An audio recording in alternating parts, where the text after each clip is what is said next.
బండి సంజయ్ ఎలాంటి బూతు మాటలు మాట్లాడలా, లేదా ఏ అమ్మాయి గురించి తప్పుగాను మాట్లాడలా. తన ఫోన్ ట్యాపింగ్ చేశారు అన్నటువంటిది గతంలో తను చేసిన ఆరోపణకి రుజువు దొరికింది.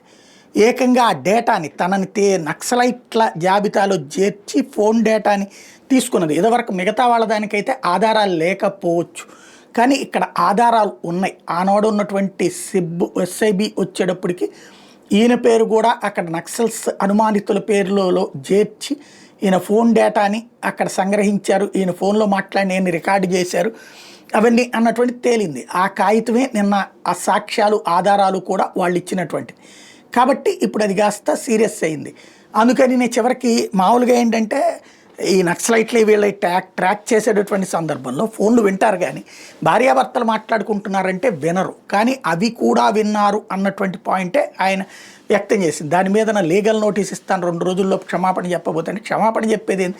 అసలు దీంట్లో లీగల్ నోటీస్ ఇచ్చేది ఏంది? నేను ఇవ్వాలి నీకు? అసలు చేస్తున్నది నువ్వు చేసిన తప్పుల్ని ఎలా కవర్ చేసుకుంటావు అంటూ నిలదీస్తున్న ట్రంప్ ఇటు బండి సంజయ్. రాబోయేటటువంటి రోజుల్లో లీగల్ ఫైట్ వీళ్ళిద్దరి మధ్యన సాగుతుందో చూడాలి.